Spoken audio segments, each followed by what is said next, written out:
Welcome back to Twin Chat. We are excited you are here to join us as we have real conversations with real people focusing on well being. Hi, I'm Kenan McCumber, mom of two and teacher living in Bend, Oregon. Hi, I'm Steph Kafori, mom of three, living in sunny Hawaii. Welcome, Jeanne. We have Jeanne Sinnott here with us today. Thank you for having me. So excited. I'm a little bummed I'm not wearing the same outfit, but I know I gotta get up in my chair. We're wearing our matching outfits again. I need some polka dots. That's right. So Jeanne and I met at Irvington Elementary School and became fast friends when our sons started kindergarten. And Jeanne is a connector. I will eternally curse her and thank her for asking me to dance in our school's auctions talent show. The best part is now that I have three lifelong friends from it. The worst part is that I don't know how to dance, and the rest of the women were dancers, and I actually flailed in the middle of it and dropped my pom poms. But Oh, you did great. You did great. thank you. It was really fun. So today we're going to talk with Jeanne about her journey to starting her own law firm. So Jeanne told me 2 years ago that she was going to leave her job as a partner at a large, prestigious law firm in Portland and start her own company. And we're also going to chat with her about how, in her law firm's called Wildwood Law. And we're also going to talk with her and get the download on what it's been like balancing this amazing career as being a new entrepreneur and a mom of two boys and doing it all during the time of COVID. So, Jeanne, I just want to thank you so much for being here with us today. Steph met you and your gang while I was living in Costa Rica, and I remember hearing countless stories about your group. And I kept saying to Steph, please send me a photo. I need to see what these gals look like. So Steph sends me a photo of the four of you dressed up as cheerleaders at the talent show, and I just about died. I looked at you all and I thought, this is the coolest, most fun group of gals ever. And I could tell that you were a tight group of friends and that Steph would have you forever in her life. And I just think you guys are so lucky to have each other. And I feel lucky to have gotten to know you some through Steph and when I've been in Portland. So I thought, of course, we could start, as we always do, with a twin story. Yes, yes. So, and I was telling you guys, I was nervous about the twin story because you've had so many great guests who know both of you so well from childhood and have like the time that Kenan walked in and I thought, whatever. But so I don't, as you know, well, you two know, not everyone. I know Steph really well. You were in Costa Rica, Kenan, now you've lived in Bend since then. So you haven't really lived in Portland. Steph is probably the closest friend that I have who has an identical twin. Maybe the only friend I have. And so it's the weirdest thing because when I first met you, Kenan, I don't remember. I think it was at like a soccer game or something. And when I saw you, I felt like I knew you, and like that you had in your brain all of the things that I had told Steph about me and like whatever. And it was just like, I think it's just so weird because I'm like, oh, well, of course she already knows all these stories about me, but you're actually a stranger. But you look just like my friend. So I don't really have a twin story other than it's so interesting to like know you two now and just see all these similarities, but also differences. And it must be weird for you both to have now you have separate lives. You live in different states, and I know growing up you guys were identical and had the same friend group. I've met your best friends from growing up and love them all. But what is it like having good friends who don't know the other one? I mean, and I know, sorry, you're supposed to be interviewing me, but that's the thing I love about you, Jeanne. You're a lawyer. You ask great questions. Well, it's so funny because we have experienced this quite a few times where people are like, "Oh, I know you so well. I know your mannerisms. I know how you laugh. I know what your kind of the idiosyncrasies. And then when they meet Kenan, they're like, okay, they're kind of expecting that. Like, okay, they're analyzing, like, oh, well, how does this make sense? I know this person so well. Who is she? How is she similar? How is she different? And I found that we kind of go into this space of like I know, like when I meet Kenan's friends, I'm like, I embrace them. I love them because I feel like I've heard all these stories about them and vice versa. Then, and I know with you, Jeanne, you embrace Ken and you're like, come hang out with us, come be our friend because we love Steph, so we're gonna love you. Totally.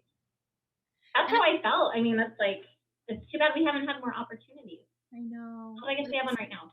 I just try to get everyone to move to Bend, so just come to Bend, right? Okay. And I promise we'll be best friends. Yes, good. Okay, I'm gonna hold you to that. Yes. So we're here today to talk about you starting your law firm.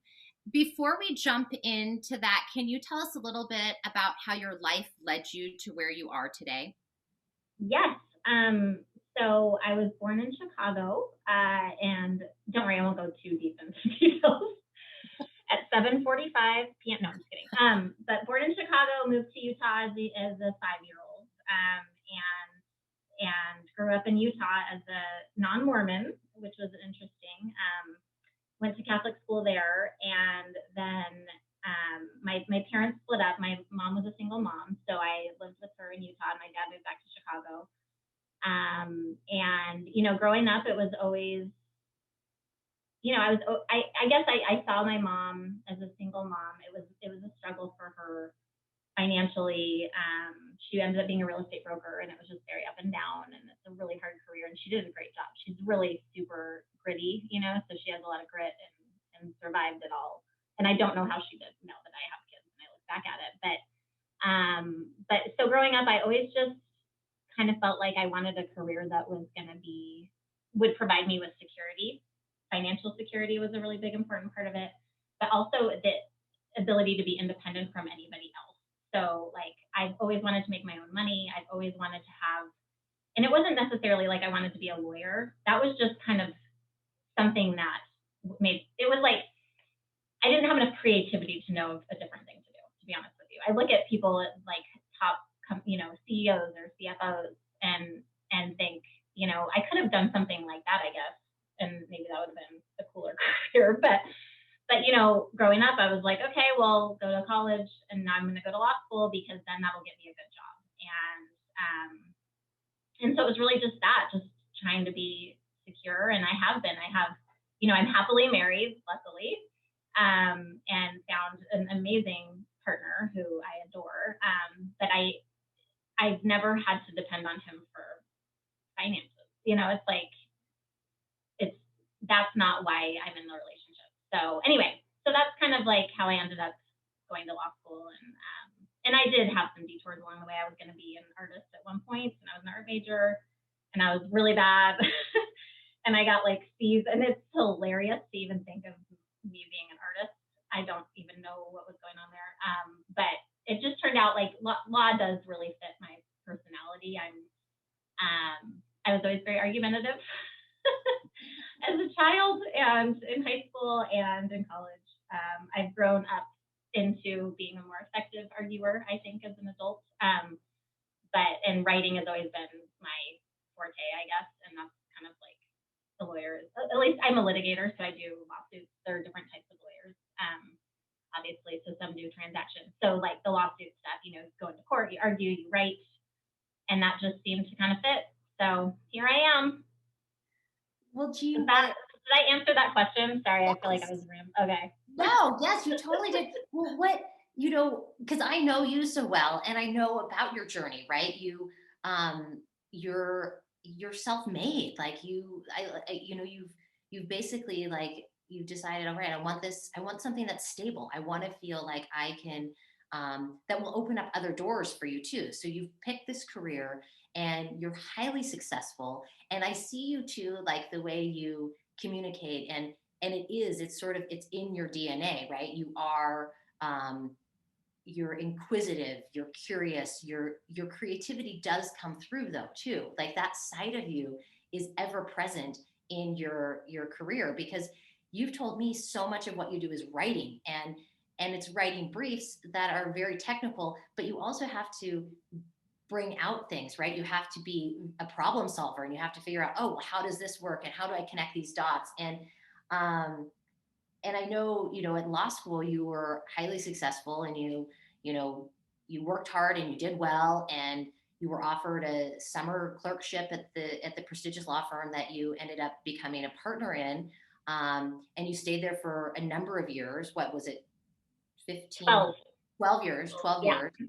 And they offered you a partnership when you were pregnant with your second child. I mean, tell us about that journey. Yeah, that was crazy. Not the partnership part, but the journey. It was, so I started in 2007. After my clerkship was 2006, and then 2007 I graduated, got married.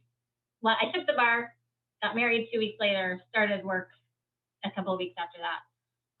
It was kind of an intense summer, but the most intense part was, I had Henry in 2011, and it was, I was working so much, and the firm that I was at was really generous with parental leave, and I took it all. I was not like one to be like, I need to prove anybody, that I'm a hard worker. I'm like, I will take the 6 months. I went back on a reduced schedule, which really just meant I got paid less to do the same amount, which a piece of advice for you young viewers, don't do that, or listeners.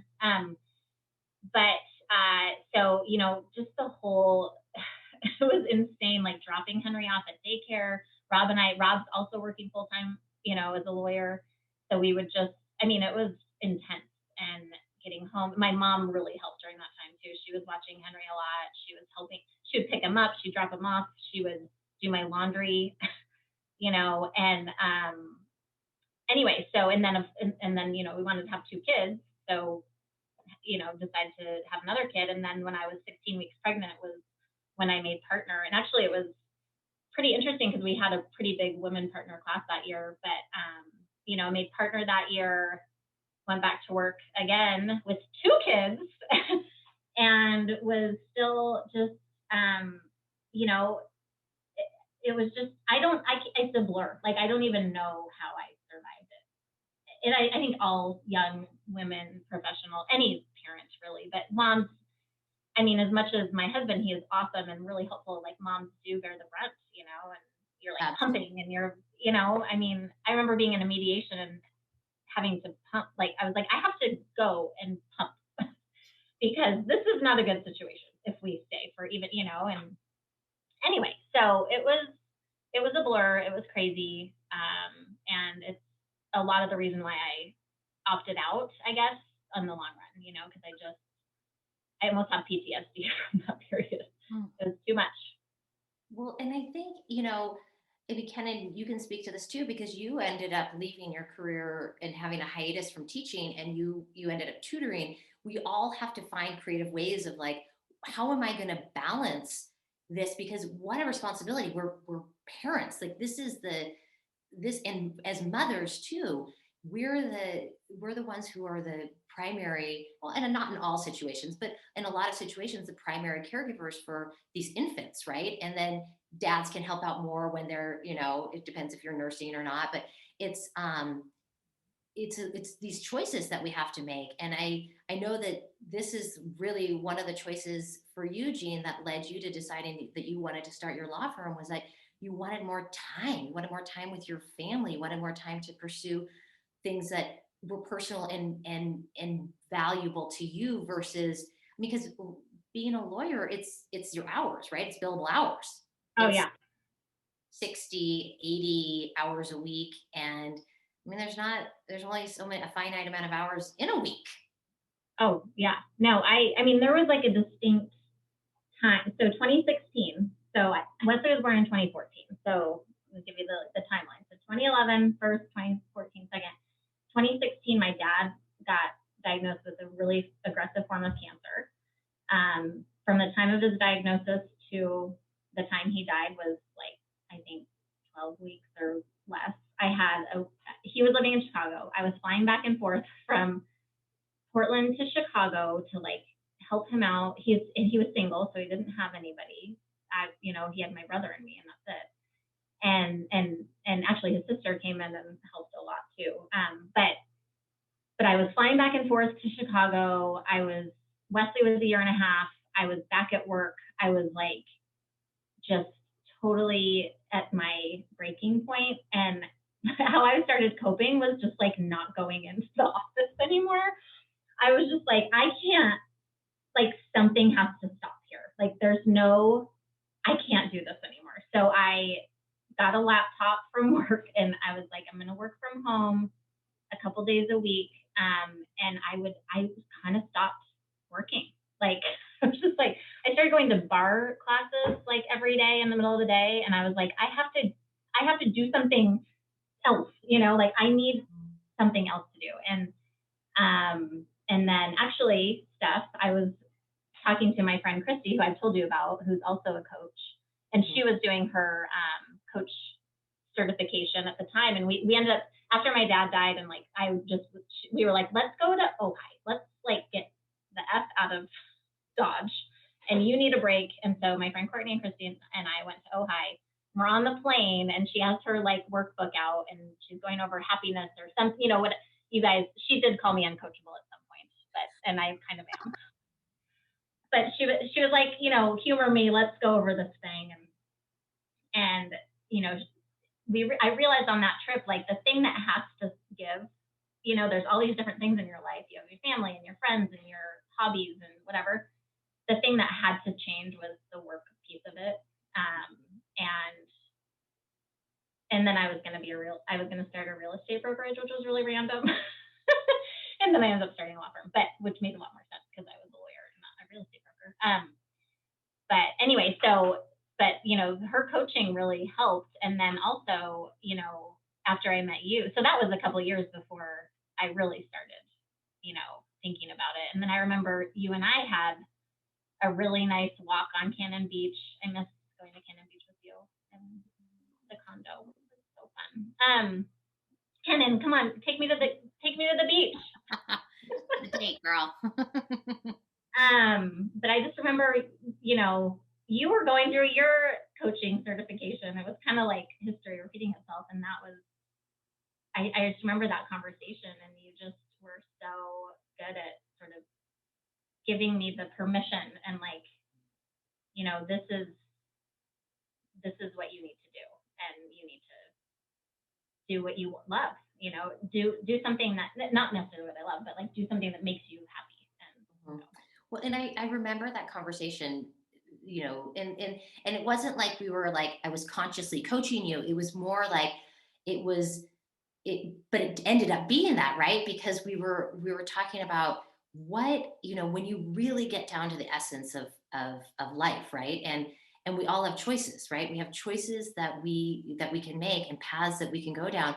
And you were exploring like getting down to the essence of what really does make me happy. And you were like, the thought of like going into this job for 10 more years, 20 more years, that felt stifling. And you noticed it. You're like, I notice it in my body. Like I feel this contraction. I feel like I am suffocating. And then you were exploring, okay, well, and then you're like, I want to start this law firm. And it seems so big. And we went down that path of, okay, well, what are actionable items that have to happen to get you to this point?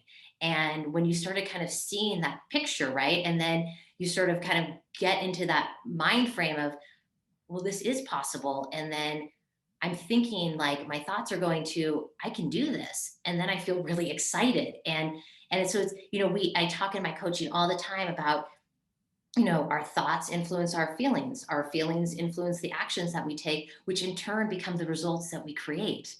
And when you can make a shift when that like space of that mind frame that goes, okay, I actually can do this. And I am doing this. And then I saw this. And again, this was like one conversation that we had in this evolution of you, because you are a doer. You're someone who you put something in your head and you're like, okay, these are the steps I have to do to get there. And I've seen it in your business and starting your business. I also see it in your home projects. I'm like, wallpaper removal.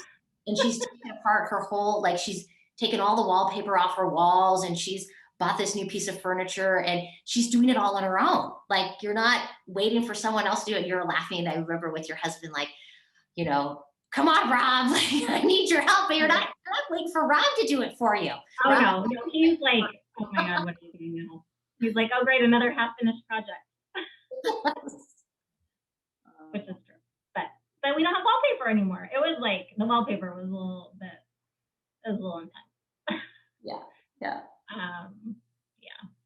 Anyway. Yeah, no, I do. I remember that, and it was really, really super helpful. And I really appreciate it. Well, it's amazing. Probably lots of high fives too. You know, Steph, I think when you touched upon in the beginning of what you were saying with you weren't intentionally coaching Jeanne, but yet through your conversation, being able to get to the essence again of what is it that we want in life. And I think we can all agree happiness is one of those, right? That's that up there to achieve, to attain. And we can all do it. We just need to believe that we can. And Jeanne, that took a huge amount of courage to leave being a partner in a law firm and start over. Wow. And I would love to hear also about what it's like for you, what it's been like for you to balance your business and then also motherhood on top of that. And now we're in distance learning. That's huge. And I know that that is a question that I'm sure a lot of our audience is thinking in their head, wow, I'm struggling with this as well. Talk to us about your journey there. Well, the pandemic sure didn't help anyone with anything. But it's been a shit show. Oh, can I swear on this? Sorry. Yeah, absolutely. Okay. It's, you can beat me. It's been a total shit show, I would say. The pandemic really, I felt like we had a groove going, all my partners. So I have 4 partners. They all have young kids, some younger than others. And we have all been like so impacted. The great thing about our firm now is that we are each other's cheerleaders. So they are amazing. And it's like I'll miss meetings and whatever, and it doesn't matter. They're like, do what you go on. If you need to go on your walk and just like take a deep breath and skip the meeting, do it, But balancing it all has been really, really, really hard. ERAS has helped a lot. ERAS Pinot Gris. And I've been like desperately trying anything I can think of. I got a Peloton. That has been a challenge because I'm not very good at it. Getting better. I loved the marathon. You had your runner friend on, and you guys are like running all these marathons. I was like, oh wow, that's good for them. Not what I'm doing. But yeah, it's been really hard. So I want to just say to anybody listening, I don't think anybody has any of this figured out. It is a shit show for everybody. But the one thing I guess that I'm trying to do is just like not be hard on myself. And my kids, they are on screens more than they should be, and that's okay. And they, we got the report cards back, and I thought everything was going great. And then it turns out it's not. I mean, they're fine. It's fine. But it's like, I felt so guilty that I hadn't been paying attention. I don't know what Henry's curriculum is. And Kenan, I know we were talking, like, you are a teacher and you are a 5th grade teacher with a 5th grader. Yeah. So, I don't think I could do it as a full-time working teacher. And we've had to divide and conquer in our house. I take my 5th grader, my husband takes the middle schooler, and I say to my husband, I'm not even reading them emails from the middle school. But even, thank goodness, I mean, my son is in the class of my colleague. I know exactly what he needs to be doing. I can do a 5-minute check-in versus having to look through all of the work that comes home and the curriculum and Google Classroom that can be so overwhelming that it is incredibly difficult. So it is, I say I have so much gratitude to parents, and because you've had to take on, you didn't sign on for this. I mean, I No, didn't sign up to distance teach either, but it's huge. I know what a digraph is now, everyone. I mean, a digraph. It's when two letters are together make a sound like PH, whatever. I have learned, I know first grade curriculum now, and we do the same thing. Kenan, Rob takes Henry. He's the fourth grade person, and I'm doing the first grade, but it's just like nobody signed up for this, which is, I mean, I don't want to complain. Everybody's in the same boat, and it sucks. But it is very overwhelming sometimes, and I don't have any answer. I'm not balancing it very well. I'm drinking too much wine. We can only do what we can do, right, Jeanne? We can only do so much, but no, it's at least we get time with our. I mean, we get to see our kids more. I don't know. That's good sometimes. I'm surprised they haven't come in yet. They interrupt every video call that I have. Oh my goodness. Well, Jeanne, what are you guys doing? How are you? I mean, Steph, how are you managing it all? You started. Well, first of all, I should mention on our Cannon Beach walk. You are like a serial entrepreneur. You are a go-getter woman. Like, I don't know if people know that about you, but you had a very successful company before this one. This is just you wanted to do something that was your passion. So you changed careers. But I mean, you moved to freaking Hawaii in the middle of the pandemic. How? It is so funny because I coached myself in this through this journey of like, okay, I'm leaving this career, and I still do a little bit of the marketing and advertising consultancy, but this is what I want to be doing, and it makes me so excited when I get to work with people and we uncover all of these things that people weren't even consciously aware of. And if they want to achieve X result, or they want to, if that result is, I want to find internal happiness. Like, we often think, if I have that car, if I have that house, if I have this, then that's going to be the aha, I've reached it, right? I'm now happy. And what I've experienced with so many people is that when you literally like unpeel the layers of what the thoughts are that are going on, and really like exploring, some people don't dream. Like, what's your dream? What's your real dream in life? And when I uncovered my real dream, and what I want to do is help people, and I want to be of service, and I want to and I did my life coaching certification a number of years ago, and it got put on the back burner. And then when the movement was there, it's like, this is the time now.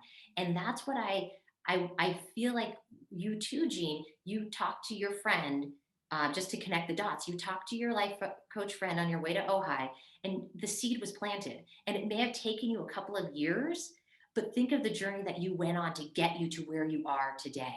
And that is a successful law firm with amazing people. And you handpicked all the people you work with. Like I said, Jeanne is a connector. I said that in the very beginning. Jeanne is deliberate in everything that she does. And then you are working less and making more money. I mean, that's the dream, right? Like, isn't that everyone's dream? Well, I don't know. Some people really like to work. I tolerate work, I mean, sometimes it's fun, sometimes it's not, but my goals are, at the end of my life, I want to have done the things that make me happy. And those things are seeing my family, being there present with my children, and hanging out with my husband. Drinking wine with me. Going to Hawaii to do stuff. And also just like, I hate the 9-to-5 structure, like where it's like you are click in, click out, you have no control over your day. It's like, that is not, I want to be able to go, oh, I need to do a Target run today at 1 or whatever. Like, I can do whatever I want, it's like freedom. Yes. And I'm only, obviously I have like clients and deadlines, and, it's not pure freedom, but I can take on a case that I want or not, and just be like, I'm sorry, this isn't a good fit, and I'm not going to take this case.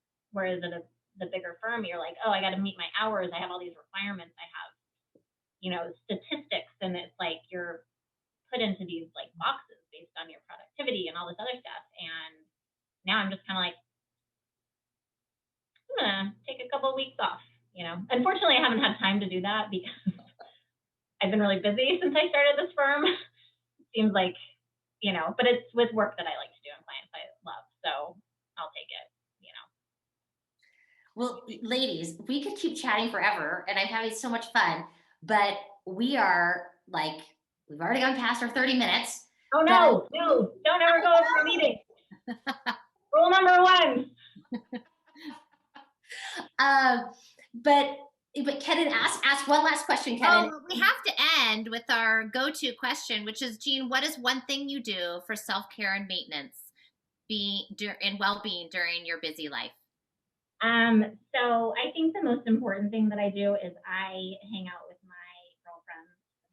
And as Steph said, I'm a connector. I like to name my groups. Mickey's is the Steph group, and she's I miss her so much, but love the Mickeys. I have my JCast group, which is, it's all ridiculous. But I make so much time for them, out socially distanced and safely. But just, we all have heated blankets now, and we get together and make sure, that's my self-care, is seeing the people that I love and spending time with them and commiserating and just, I think and I'm an extrovert, so maybe some people would hate that idea, but I think we need each other right now, you guys. Like, yeah, absolutely. We need connection, and all this stuff with like the shutdowns and all that. It's like you still need human connection, and that's my self-care. Is like, I can just, and so that's why we could sit for hours and just chat right now. Right? I know. But it's like that fills my bucket, as my friend Courtney would say. So. Okay, and then one last thing, Jeanne, before we sign off. What is and you can think about this, think of your one gratitude word, and I'm going to put it on my wall. Everyone who is watching on YouTube, I have a new gratitude wall. And it is my favorite thing. Jeanne laughs, and all of my friends laugh because I'm so bad at these things. My word is gratitude. And so you can pick anything. So think about it. I'm gonna do the sign off. So you can find, Jeanne, tell us where people can find your law firm. They want to learn more about you. Oh, okay. I don't have to say the word right now then. No, say it. Oh, I was like, man, you didn't tell me about this. I like to be prepared. I take notes. I have notes. Okay, good. I will think about my words. It's wildwoodlaw.com. www. Oh, and also hilarious that Marie's got the Wildwood running. Wildwood. But anyway, so yeah, we're the Wildwood Law, Wildwood Law Group is what we're called. And yeah, we're on the internet. The World Wide Web. On the World Wide Web, www.wildwoodlaw.com. And really, really good lawyers. My business lawyer partners are amazing. Got an amazing partner, Nick, who's also one of my best friends. We're legit. We're good. They're good. The best of the best. Yes. Well, Jeanne, from the depths of my heart, I'm gonna give you my word. I'm gonna tell everyone where to find Twin Chat, and then you're gonna give me your word. So okay. So Jeanne, first I want to thank you from the depths of my heart. Thank you for being here. Thank you to our audience for joining us today. We are grateful that you all tuned in, and please subscribe on YouTube and turn on your notifications, because like we said before, we release episodes every week, and if you don't turn on your notifications, I guess you don't get the episodes, or you don't get a notification that the episodes are there. So you can find Twin Chat with S and K on our YouTube channel, Apple Podcast, and Spotify. You can also find us on Instagram at Rise Life Coach, and in the World Wide Web at riselifecoach.com. Oh, I'm sorry, I interrupted you. No, it's all right. That's my spiel. Oh, I'm a horrible guest. That's my spiel. What's your word? Oh, I'm supposed to say the word now? Yes. Oh, I thought it was like homework. No. Okay, I don't know. Let's see. I don't know. I don't have one yet. Can I tell you later? As a good teacher, we don't put people on the spot, Steph. Jeanne, you can have as much think time as you need. We'll come back to you when you're ready. Thanks everyone for being with us today. Bye. As a good coach, I'll say the same thing too. Bye, everyone. Bye.